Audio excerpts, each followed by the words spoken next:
Abedin's emails confirm Hillary was complicit in murder of Ambassador Stevens.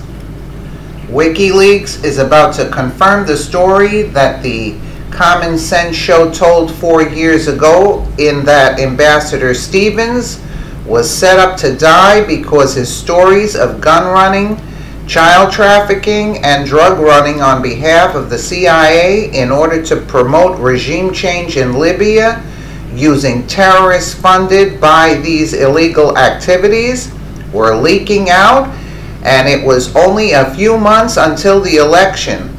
Subsequently, Ambassador Stevens had to be silenced, and Petraeus had to be put in a plane where he was not forced to testify before Congress because he could not take the fifth before Congress. At the same time, Clinton was broadcasting Stevens' whereabouts, and she refused to provide the extra protection Stevens was so desperately requesting, being that Stevens was working for the CIA. Then head of the CIA, David Petraeus, would have known about Chris Stevens' activities.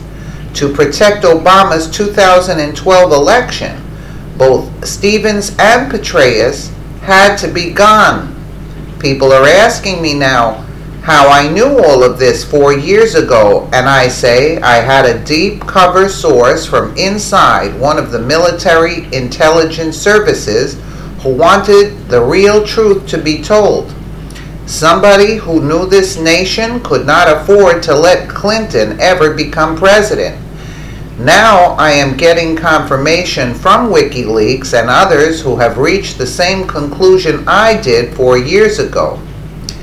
Dear Mr. Hodges, this is to inform you that WikiLeaks will soon or has released Clinton emails which will demonstrate the following. Clinton's emails. Qatar approached the Clintons about the Qatar-Turkey pipeline, also made donations to CGI, and Bill's $1 million birthday gift. The only country the pipeline has to cross through not currently, quote, friendly with the Clinton cartel is Syria. Number 3, ISIS was formed and used to topple the other oil competitors in the region, Assad, Gaddafi, etc., in order to create a Clinton, Qatar, Saudi, Turkey, ISIS oil empire monopoly. Obama's job was to keep Erdogan in control of Turkey in order for the deal to move forward. Number 5, Hillary wants NATO UN to sanction, meaning block the flow of Russian oil to Europe so her cartel would control all of the oil being sold in Europe. Number 6, Russia accused Turkey of buying oil from ISIS, namely Erdogan's son-in-law. Russia's economy is directly controlled by their oil production. That's why they are fighting in Syria. If they allow the Clinton cartel's plan to go through, Russia's economy will crash overnight, but Hillary must force Russia out of Syria for her plan to work. Number 7, Ambassador Stevens found out what was going on through Gaddafi's former generals.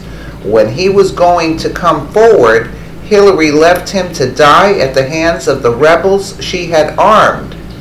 That would explain why Gaddafi's men were the only ones that finally arrived to help. They had been friendly with Ambassador Stevens.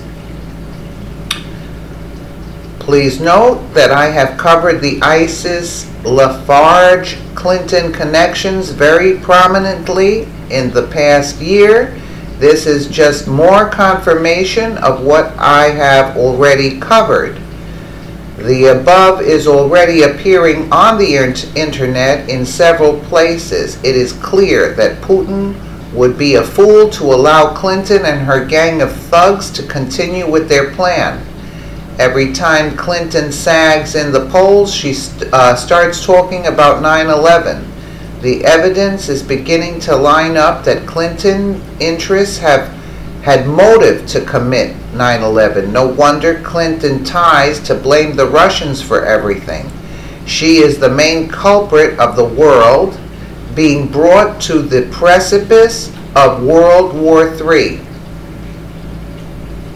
It is a gratifying feeling when the dots start to connect.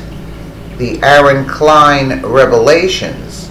Aaron Klein, the Breitbart Bureau Chief of Jerusalem, revealed in a Breitbart publication dated March 1st, 2016, revealed that the emails from April 10th, 2011, the State Department employee, Timmy Davis, forwarded an email to the server by Clinton's aide, Huma Abedin.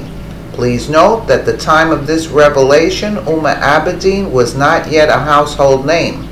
The series of emails will eventually have catastrophic consequences for Ambassador Stevens.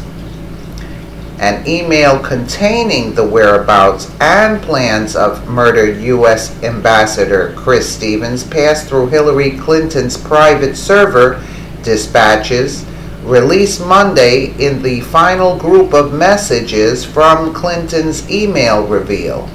Below are some examples of the allegations posed by Klein, and these are not empty charges, as Klein offered as proof the following emails. A March 27, 2011 email released last year was titled Chris Stevens' Mission. It divulged the current game plan is for Stevens to move no later than Wednesday from Malta to Benghazi. He will stage offshore initially for a one-day visit, during which we will have meetings with TNC interlocutors and get a sense of the situation on the ground. The goal of this one-day trip is for him to lay the groundwork for a stay of up to 30 days. An April 8, 2011 email was forwarded to Clinton, revealing the security situation in Benghazi remains quiet. Chris Stevens and team are in the hotel, moving only for meetings as required. April 22nd, 2011 email reveals Stephen was on the road. I want to let you know about a temporary rotation in Benghazi. TNC envoy Chris Stevens has been on the road since March 13th, when he began his outreach mission, and has been in Benghazi since April 5th. An April 24th, 2011 email has the exact time of a Stevens meeting. Stevens will be meeting with MFA in 1 hour and will make a written request for better security at the hotel and for better security-related coordination. He still feels comfortable in the hotel. They are looking into the idea of moving into a villa, but that is some way off. Well, let's hope they get to the bottom of this, but WikiLeaks has exposed all of them. They're in hot water now. They're in hot water. We'll keep you updated. Let us know what you think in the comments below, because we all know she's a murderer. And again, thank you so much for watching.